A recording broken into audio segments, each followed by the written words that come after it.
샬롬. 듣는 말씀 들린 말씀 패스터 샤입니다. 오늘 말씀은 열왕기하 16장 말씀이고 1절과 2절을 읽겠습니다. 르말리아의 아들 베가 제17년에 유다의 요담 왕의 아들 아하스가 왕이 되었다. 아하스가 왕이 되었을 때에 그의 나이는 20살이었다. 그는 예루살렘에서 16해 동안 다스렸다. 그러나 그는 주 하나님께서 보시기에 올바른 일을 하지 않았다. 그는 그의 조상 다윗이 한 대로 하지 않았다. 아멘. 오늘 말씀은 유다의 아하스 왕에 대한 기록입니다. 그는 한창 젊은 20살의 왕위에 올랐고 16년간 남유다를 다스립니다. 그러나 그는 하나님이 보시기에 올바른 일을 행하지 않았습니다. 아하스는 이전 왕들처럼 우상 숭배를 행하였고 몰록신에게 자신의 아들을 산채로 불에 태워 제물로 바치기도 했습니다. 이것은 하나님께서 엄하게 금지하신 이방 민족의 역겨운 풍속이었습니다. 또한 직접 산당과 언덕의 모든 푸른 나무 아래에서 제사를 지내고 분향하였습니다. 군사적으로는 시리아와 북이스라엘이 손을 잡고 쳐들어왔을 때 아시리아의 디글랏 빌레셀 왕에게 신하임을 고백하고 금과 은을 보내며 도움을 청했습니다. 아하스 왕은 아시리아의 디글랏 발레셀 왕을 매우 의지하고 존경했던 것으로 보입니다.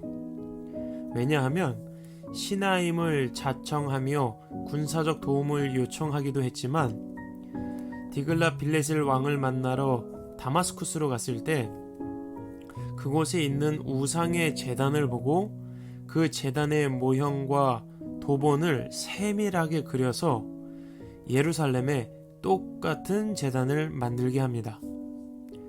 그리고 성전의 번제단이 아닌 우상의 제단을 본따 만든 그 제단에서 하나님께 예물을 드리도록 명령합니다. 게다가 디글랏 발레셀 왕에게 잘 보이기 위해서 성전 안에 만들어둔 왕의 안식일 전용 통로와 전용 출입구까지 모두 없애버립니다. 하나님께 향하는 길과 문은 모두 닫아버리고 디글랏 발레셋을 향해 길과 문을 열어놓은 것이죠.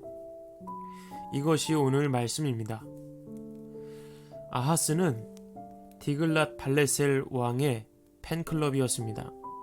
그를 의지했고 그를 존경했고 그가 행하는 우상 숭배를 부러워했습니다. 그러니 제단까지 똑같이 만들었던 것이겠죠. 아하스 왕에게 디글랏 발레셀은 아이돌이었던 것입니다.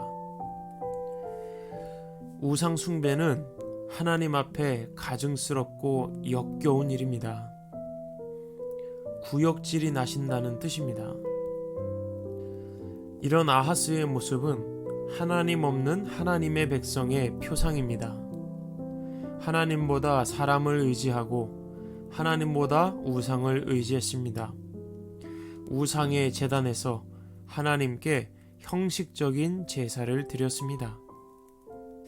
저는 이런 말씀을 읽을 때마다 과연 거룩한 성경에 이런 참혹한 인간의 역사가 담길 수 있을까 생각이 들기도 하지만 잘못된 것을 깨달아 올바로 살게 하시려는 하나님의 마음이 녹아있기에 그저 감사한 마음이 생깁니다. 하나님의 말씀으로 우리는 죄를 깨닫게 됩니다. 저는 오늘 말씀을 통해 진정 하나님의 백성으로 살아가고 있는지 제 자신을 다시 한번 돌아보게 되었습니다. 의인은 오직 하나님을 향한 믿음으로 말미암아 사는 것입니다. 여러분, 오늘도 힘내시고 오직 하나님만 신뢰하며 거룩한 하나님의 백성으로 살아가시는 행복한 하루 되시기를 간절히 소망합니다. 지금까지 김종인 목사였습니다. 샬롬.